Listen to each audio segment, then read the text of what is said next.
Vamos a hablar un poco aquí en Las Batuecas, junto a la ermita de San Antonio, fantástica ermita. Vamos a hablar un poco acerca de la confesión. Cuando hablamos de la confesión, entendemos la confesión de los pecados, y confesar los pecados significa ante una persona, normalmente desconocida, que puede ser un sacerdote, por ejemplo, contarle dónde uno ha metido la pata. Entonces esto nos suena chocante, nos suena desagradable, porque nos parece que no corresponde contarle a una persona que no nos conoce cosas tan íntimas, porque además de todo, si nosotros le contamos cosas muy íntimas, va a acabar teniendo, por así decirlo, control sobre nosotros. Entonces decimos, la institución, por ejemplo la iglesia, ya ha tenido suficiente control sobre todos como para que sigamos contando los pecados, ¿no? Y el concepto de pecado también. Veamos que el ser humano es un ser social, es un ser integrado al medio, y que para definirse, para saber quién es, necesita compararse con otros, necesita contrastarse con otras personas, con otros grupos, para saber quién es. De lo contrario, no tiene mucha noción de dónde está, hasta dónde es qué cosa. Entonces, hoy en día existe la figura del psicoanalista. Y en el psicoanalista, el psicoanalizado básicamente le cuenta al psicoanalista todo. Mirá, esta semana me peleé con mi mujer, esta semana, no sé, insulté a mi jefe, me deprimí porque no sé qué, fui a ver una película y me hizo mal, qué sé yo, lo que fuera. ¿Por qué le contamos al psicoanalista nuestras cosas? Ya alguna vez cuando hicimos el programa acerca de Mesmer y el mesmerismo, que se lo suele relacionar con esta energía que él llamaba, como le decía, como magnetismo animal, eso, magnetismo animal. Sin embargo, Mesmer era, como vimos en aquel programa, de la espada de Damocles, mucho más que una suerte de hipnotizador.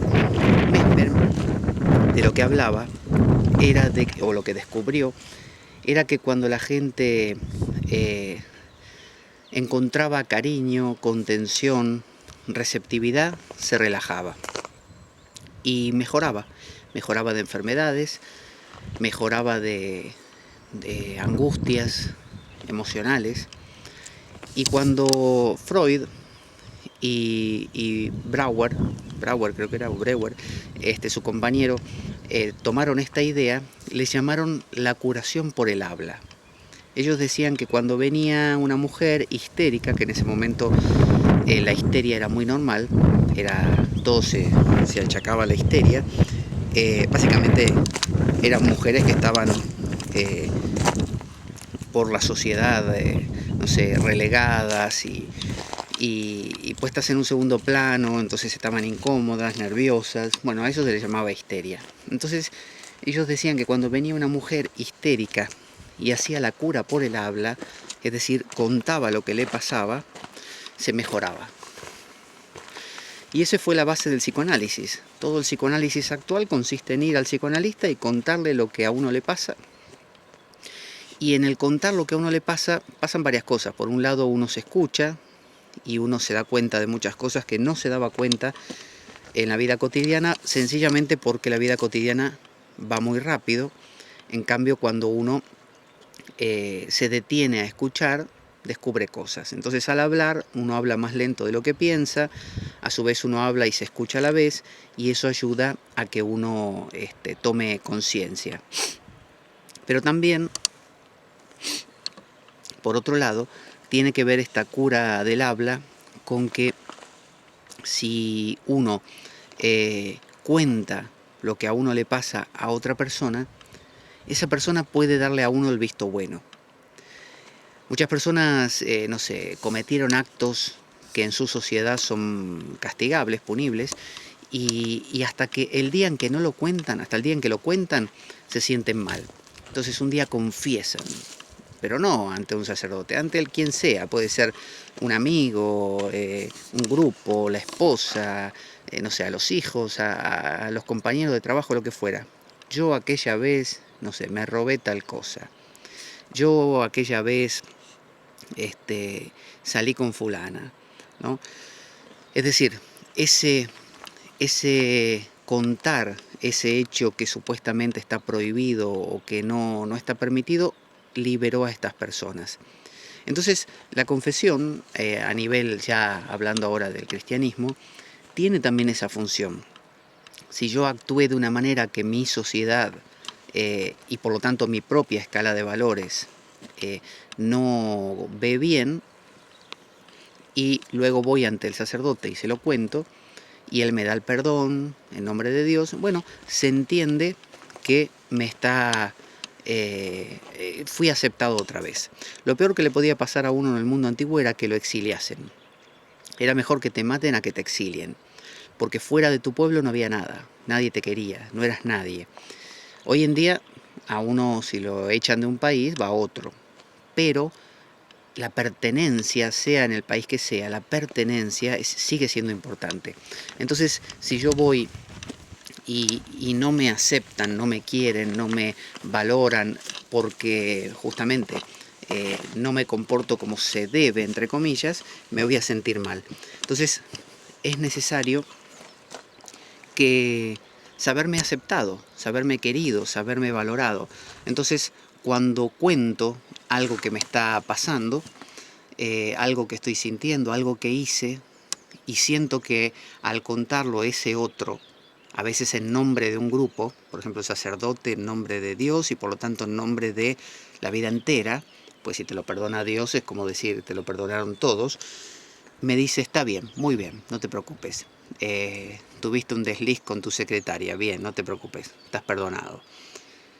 Hace tal penitencia y listo. Bueno, eso calma el alma. El alma son las emociones, los pensamientos, lo calma, obviamente, y el cuerpo, lo calma, es la sal.